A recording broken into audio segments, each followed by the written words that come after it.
Parce qu'il nous revient aujourd'hui de penser, d'imaginer, de façonner le territoire de demain.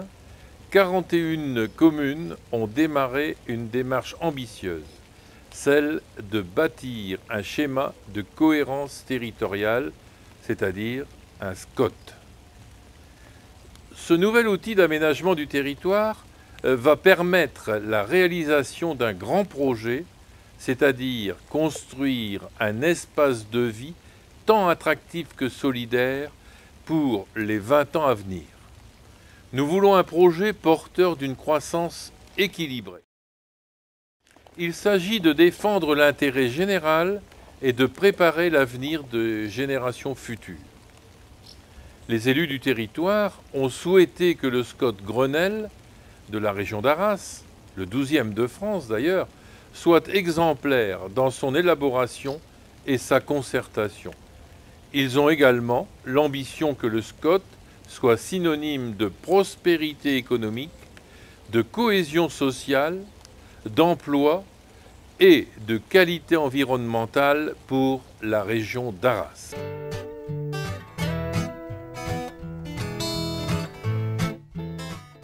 Je pense que Arras, c'est une très belle ville.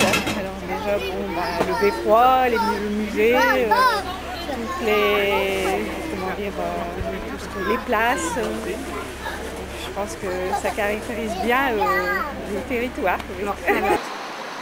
Alors déjà, ce qui caractérise Arras, c'est que c'est une ville où il fait bon vivre, notamment quand on est étudiant, avec un cadre de vie très agréable, notamment avec les paysages autour d'Arras, son patrimoine avec le beffroi et l'abbaye Saint-Va, ses musées, ses équipements sportifs. On peut aussi facilement se déplacer avec les transports en commun et on peut se déplacer autour d'Arras et puis aussi dans Arras.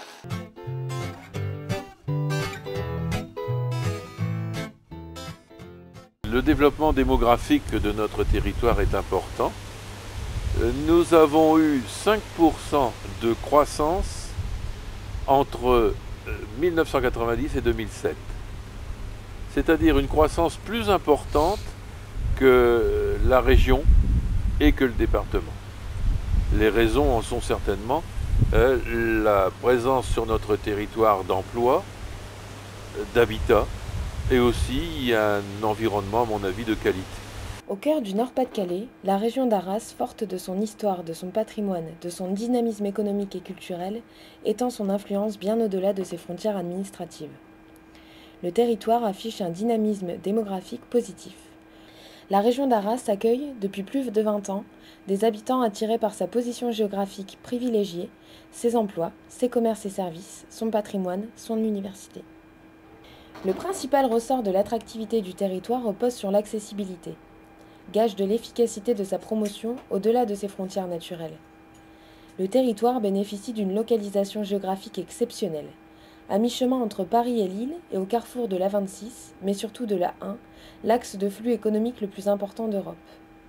À l'intérieur du territoire, les déplacements se font majoritairement en voiture. Cependant, il existe un fort potentiel de développement pour les autres modes de transport.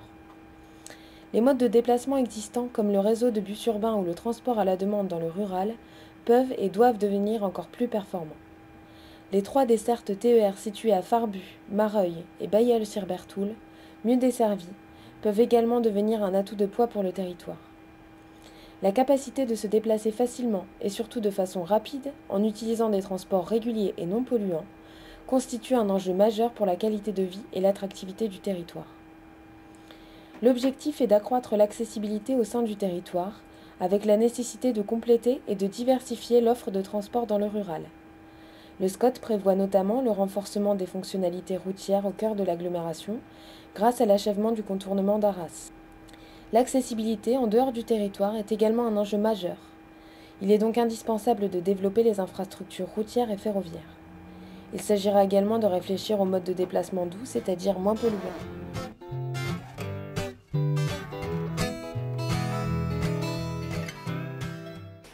Je crois que le SCOT est devenu un document incontournable, beaucoup plus riche parce que on a, comme dans les poupées russes, le PLU, le PDU, le PLH, enfin tous ces Ces sigles, je le rappelle, qui ont une signification importante parce que ça permet de faire une prospective, de développer une prospective sur l'habitat, l'urbanisme, le logement et les déplacements. Je crois que tous ces plans qui étaient auparavant distincts, aujourd'hui, font partie du SCOT. Autrement dit, pour 20 ans, on dessine l'avenir de la CUA. Donc, d'où l'importance, évidemment, du SCOT. D'accord. Et comment l'investissement des élus est important dans l'élaboration du SCOT? Je crois que si on laisse faire uniquement les techniciens, on aura certainement quelque chose de bien, mais qui ne sera absolument pas participatif, qu'il n'y aura pas eu d'implication de la part des élus, c'est-à-dire des représentants de la population. Autrement dit, ce sera un document extérieur qui sera peut-être perçu comme contraignant, alors que ce que nous souhaitons, c'est que ce soit, avec le SCOT, une dynamique qui se développe. Que ce soit un plan avec des objectifs, des fiches actions, pour essayer d'entraîner tous les élus de chacune des communes vers un avenir meilleur. C'est ce que nous essayons de dessiner à travers le SCOT et à travers tous les projets de nos communes. Le SCOT de la région d'Arras bénéficie d'un pôle d'emploi important qui connaît une forte croissance. Avec 57 000 emplois en 2007, soit plus de 6 000 postes supplémentaires par rapport à 1999, le territoire dispose de plus d'emplois que d'actifs. Ce nombre toujours croissant d'emplois sur le territoire est caractéristique de l'effet métropole préfectorale. Mais la région d'Arras s'est également enrichie de nombreuses activités de services. Ces emplois sont d'une importance capitale pour révéler l'attractivité d'un territoire, puisqu'ils permettent aux habitants, autant du rural que de l'urbain, de disposer de services de proximité. Ces activités de service pourraient être prolongées par la montée en gamme des entreprises implantées dans le tissu et sur le pourtour urbain, notamment dans les parcs d'activités Artois-Pôle et Actipark. Le secteur de l'agroalimentaire, disposant d'une agriculture importante à proximité, permet de passer de la fourche à la fourchette. Celle-ci représente un secteur très porteur puisqu'elle s'est développée autour d'un pôle de compétitivité, nutrition, santé, longévité et d'un pôle d'excellence régionale. Le secteur de la logistique est également un pilier fort du développement économique de l'Arajois. Dans un contexte de forte création d'emplois, le SCOT a pour objectif de soutenir la compétitivité économique de la région d'Arras en favorisant la création et le maintien d'emplois diversifiés et qualifiés, mais également en renforçant la performance et la qualité des espaces économiques. Nous avons choisi Arras comme localisation d'un point de vue stratégique, étant dans le métier de la logistique. Nous avons besoin d'un site qui soit bien localisé, dans une région au cœur du monde de la distribution.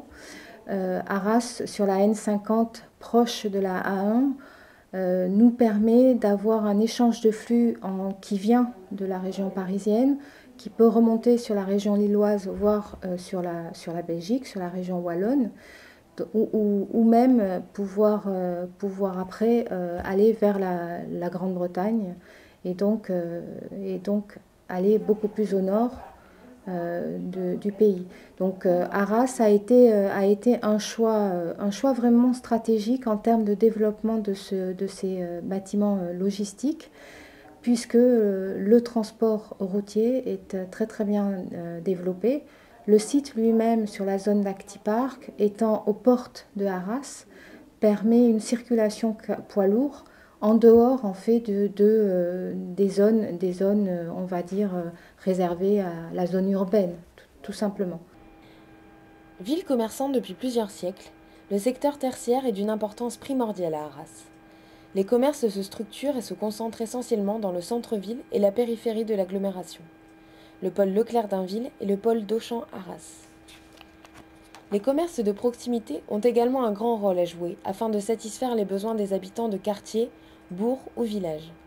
Au-delà de ces nombreux commerces, Arras, par son statut de ville-préfecture, offre à ses habitants une large gamme de services publics ainsi qu'un niveau d'équipement supérieur à celui de la région. Une structuration de l'équilibre entre le centre-ville et les commerces de périphérie est à prévoir. Cela passera par une implantation équilibrée des futurs commerces. L'aménagement des équipements est également étudié, autant dans les villages qu'en ville, afin que les habitants puissent y accéder facilement.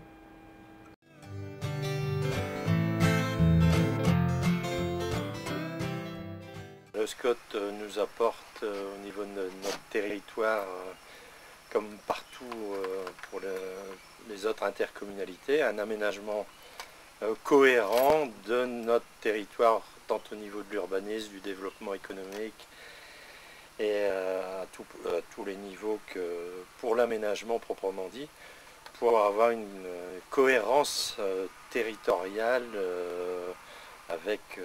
sur un périmètre bien déterminé, bien évidemment. D'autre part, pour notre territoire qui est très verdoyant et qui est un peu un poumon vert du secteur arageois, il y a lieu de protéger toutes nos ressources naturelles et ce document, le SCOT, qui est prévu, va y prendre garde en cohérence totale avec tout ce qui peut être un aménagement pour l'eau et les ressources en eau notamment. Le territoire propose une gamme diversifiée de logements, tant dans leur taille que dans leur forme. Ce large panel d'habitation entend répondre aux besoins de tous. Les nouveaux arrivants s'installent sur le territoire grâce à son cadre de vie exceptionnel et ses paysages remarquables. Le SCOT souhaite valoriser ce cadre de vie idéal en mettant en avant le paysage, les espaces naturels et agricoles, la complémentarité entre l'habitat rural et urbain. De même, le SCOT souhaite promouvoir un habitat durable. Il est nécessaire d'encourager des formes d'habitat économisant l'espace et les localiser au plus près des axes de transport en commun, des équipements, des commerces et services. Il sera également important de mettre l'accent sur la réhabilitation des logements anciens.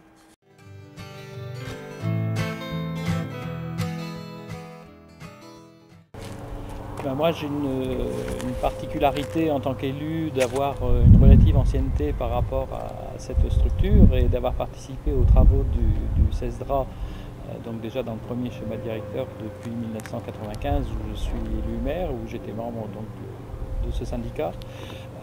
L'apport de tout ce travail me paraît très intéressant dans la mesure où on met en synergie des objectifs qui nous permettent, nous, sur le terrain, d'avoir un cadre, d'avoir un guide, de pouvoir décliner ça localement, sachant bien sûr que ce sont des objectifs à moyen terme, hein, mais déjà ce sont des objectifs qui à un moment ou à un autre sont partagés par les autres élus, donc qui nous permettent en même temps de prendre du recul et de réfléchir un petit peu autrement, je veux dire, que par rapport à un premier jet, à une première idée de réalisation locale qui pourrait ne pas être la bonne.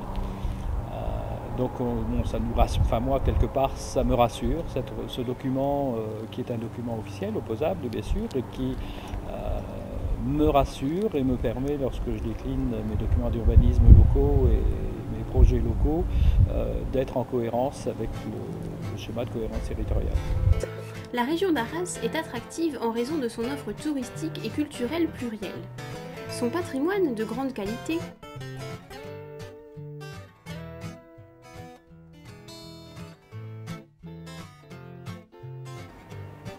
ses espaces de détente et de loisirs,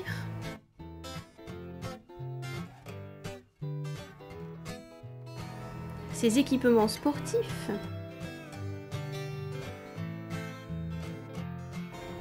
ses rencontres annuelles et ses animations sont autant d'atouts qui font de ce territoire un lieu de passage incontournable, mais aussi un lieu paisible et distrayant. La culture est également un lieu de prédilection dans l'Arageois. Le théâtre, les musées, le patrimoine de la Première Guerre mondiale en sont témoins. De plus, l'Université d'Artois, deuxième pôle universitaire régional, est une aubaine pour le territoire.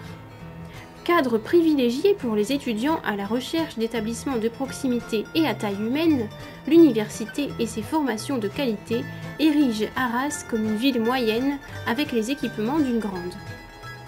Les équipements et services touristiques existants sont à renforcer.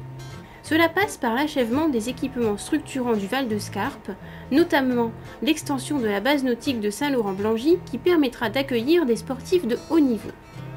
Mais le tourisme va également se renouveler en proposant de développer le tourisme vert et le tourisme d'affaires. Si les équipements deviennent plus attractifs, il est nécessaire de développer également le parc hôtelier, les chambres d'hôtes et les gîtes ruraux afin de pouvoir accueillir un nombre plus important de personnes extérieures au territoire.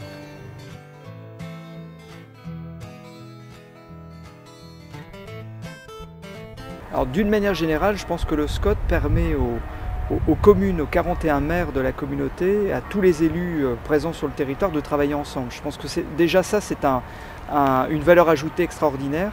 Ça nous permet d'imaginer l'avenir, d'imaginer les services à la population, de préparer un petit peu les habitants à mieux vivre leur territoire, mais aussi à accueillir ceux qui pourraient venir nous y rejoindre. Et dans le domaine touristique, je pense que des équipements comme Cité Nature, que l'on voit derrière moi, l'ensemble en fait du patrimoine urbain et du patrimoine rural peuvent être mis en cohérence, valorisés, mis en symbiose et proposés finalement à être mieux visités par ceux qui y habitent, parce que beaucoup ne le connaissent pas bien, mais aussi en fait découverts et appréciés par ceux qui s'y intéressent, ou que l'on doit en fait aider à s'y intéresser. Je pense à l'ensemble des touristes qui pourraient venir demain sur le territoire de l'Artois grâce à l'arrivée du Louvre-Lens, grâce à la coopération avec Versailles au niveau de l'abbaye Saint-Va, grâce à l'ouverture de la citadelle et grâce à l'ensemble des sites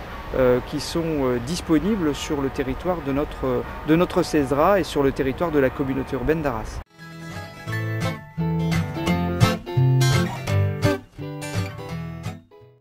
Le développement durable, par nature transversal, imprègne chaque thématique du SCOT. La croissance de la population, entraînant un besoin accru en logement, a eu pour conséquence une consommation importante d'espaces agricoles et naturels. La conséquence fut la même lors de la réalisation de zones d'activité économique et d'infrastructures de transport. Un développement du territoire raisonné, préservant le patrimoine naturel et la biodiversité, constitue le leitmotiv de chaque projet d'aménagement. La trame verte et bleue a été renforcée par le Grenelle de l'environnement. Elle vise au maintien, à la restauration et la gestion d'un réseau écologique fonctionnel, venant décliner la politique régionale de la trame verte et bleue.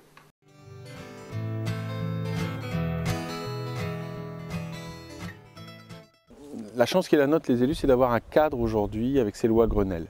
Un cadre général sur les politiques environnementales en termes de développement durable qui touche des sujets comme l'eau, qui touche les sujets importants comme les déchets, qui touche la protection de la nature et, puisque c'est la question que vous me posiez, qui intéresse les aspects d'urbanisme.